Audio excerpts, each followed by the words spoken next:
জসিমউদ্দিন ভাই আমাকে একটা কমেন্ট করেছেন ভাইয়ের জন্য একটা চার্জার তৈরি করতে। ভাই আমার এই মুহূর্তে ফোন করেছেন, একটা চার্জার অর্ডার দিয়েছেন, যেমন 4 ভোল্ট বা 6 ভোল্ট বা 12 ভোল্ট ওই ধরনের ব্যাটারিগুলো যেন চার্জ দিতে পারে। তো একটা বক্স কিনেছি, এটা দেখছেন একটা বক্স, আর এখানে 12 ভোল্ট 1000 এম্পিয়ার একটা ট্রান্সফরমার নিয়েছি অ্যাডাপ্টার।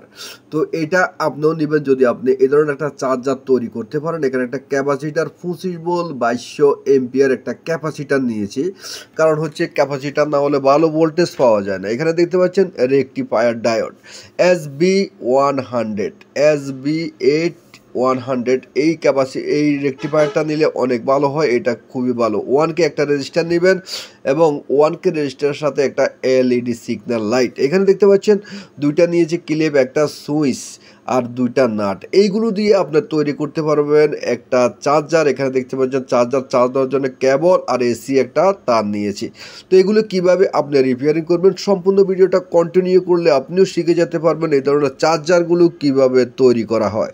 তো প্রথমে আমরা কি করব, এখানে যে অ্যাডাপ্টারটা আছে, এখানে নিচে যে বডিটা আছে, বডি মানে বক্স, এটার সাথে আমরা অ্যাডজাস্ট করব দুইটা স্ক্রু দিয়ে। তো আমার সাথে যোগাযোগ করতে হলে এখানে স্ক্রিনে নাম্বার দেখছেন, নাম্বারে ফোন দিয়ে যোগাযোগ করবেন, ইমুতে মেসেজ দিয়ে। তো দেখতে পাচ্ছেন আমরা আগে এখানে দুইটা হোল্ড করে নিব, মানে এখানে আমরা কি করব, দুইটা চাঁদা করে এখানে নাট সিস্টেম করে আমরা কি করব, অ্যাডাপ্টারটা বসাবো। এটা কিন্তু খুবই সহজ টেকনিক, আপনারা এটা বসাইতে পারবেন। সুন্দর করে চাঁদা করে দুইটা নাট লাগিয়ে দিন, ব্যাস কমপ্লিট। এখানে আমরা কি করব, সুইচ অন অফ করার জন্য একটা সুইচ লাগিয়ে দিব।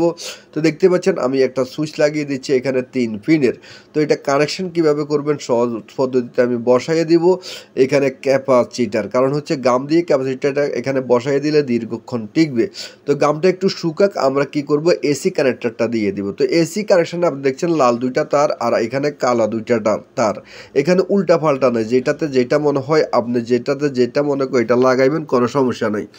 তো আমি দেখতে পাচ্ছেন এখানে একটা তারের সাথে একটা তার এখানে ডাইরেক্ট কানেক্ট করে দিব, কারণ হচ্ছে অ্যাডাপ্টারের একটা তার আর এখানে ইনপুট একটা তার আমি কি করব, কানেক্ট করে দিব। আর দুইটা তার থাকে, দেখেন এখানে লাইনের একটা তার আর একটা হলো অ্যাডাপ্টারের একটা তার, দুইটা তার থাকে। এখানে আপনি কি করবেন, যে সুইচ আছে সুইচের মাঝখানে যে কানেকশনটা আছে এখানে একটা আর উপরে একটা কানেকশন, যেটা যেখানে আপনার মনে করে আপনি লাগাবেন। উল্টা পাল্টা হলে কোনো সমস্যা নাই, যে উপরেও দিতে পারেন নিচেও দিতে পারেন। এখানে একটা তার কাজ হলো সুইচটা অন করা, আর আমরা একটা ডাইরেক্ট করে দিয়েছি, এটা এই সিস্টেমে কাজ করে। তো দেখতে পাচ্ছেন বন্ধুরা, লাগানোর পর আমরা যে তারটা খালি আছে এখানে ট্যাপ মেরে দেবো, নাহলে শর্ট হলে কিন্তু আপনাকে শর্ট করবে।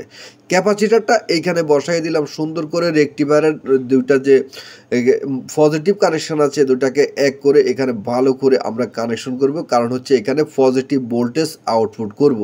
তো এখানে আমরা জ্বালাই করে দেব দুইটা রেকটিফায়ারের সাদা অংশটা হচ্ছে পজিটিভ কানেকশন। তো এখানে একটা সিগন্যাল লাইট নিলাম, সিগন্যাল লাইটের নেগেটিভটা আমরা বডিতে কানেকশন করে দিব। বডি হচ্ছে কি, বক্সের বডি হচ্ছে নেগেটিভ করে দিব, কারণ হচ্ছে যে কোনো সময় শর্ট হলে যেন আর ঝামেলা না করে। তো দেখতে পাচ্ছেন বডির সাথে আমরা কি করব, সিগন্যাল লাইটের একটা তার কানেকশন করে দিলাম।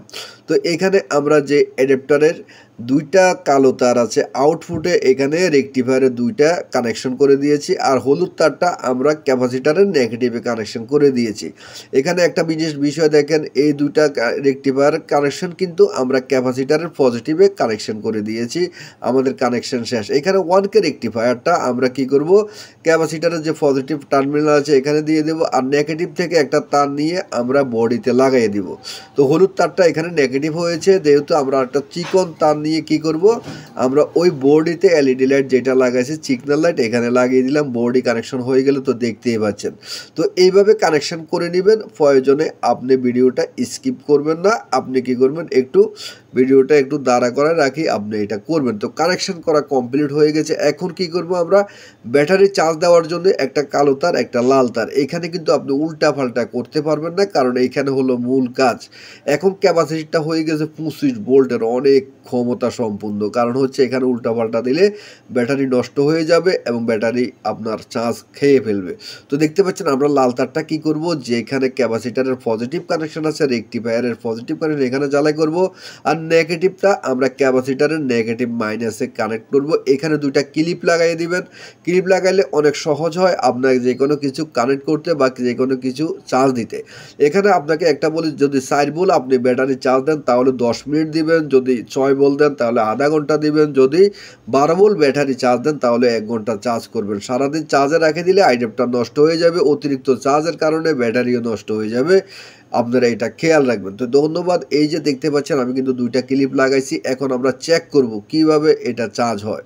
তো এই দেখতে পাচ্ছেন আমরা কি করছি, লাগানোর পর এখন আমি কারেন্টের লাইনটা দিব, লাইনটা দেওয়ার পর এই যে দেখতে পাচ্ছেন সিগন্যাল লাইটটা কিন্তু জ্বলে। এখন একটা ব্যাটারি কানেক্ট করবে, এখানে দেখেন শর্ট করলে কিন্তু বাতিটা নিভে যায়, মানে আপনার এখানে ভোল্টেজ আছে। তো আমরা একটা ব্যাটারি নিয়ে পজিটিভে পজিটিভ নেগেটিভে নেগেটিভ চার্জ দেবে, এই যে দেখুন একটু কমে গেছে মানে চার্জ হচ্ছে, আপনার সিগন্যাল লাইটটা একটু কমে যাওয়া মানে আপনার ব্যাটারিটা চার্জ হচ্ছে। আপনি এটা বুঝবেন যে সিগন্যাল লাইটটা একটু কমে যায় আপনার ব্যাটারি চার্জ হচ্ছে, ব্যাটারি ভালো হলে সিগন্যাল লাইটটা একটু কমে যাবে। আর ব্যাটারি যদি কোনো রিফ্রেশ না করে তাহলে বুঝবেন যে আপনার ব্যাটারিটা নষ্ট হয়ে গেছে, এটা আর চার্জ হবে না। তো আমি এভাবে সুন্দর করে ট্যাপ দিয়ে প্যাকিং করে এটা যার তার কাছে পাঠিয়ে দিব, আপনিও অর্ডার দিতে পারেন। ধন্যবাদ।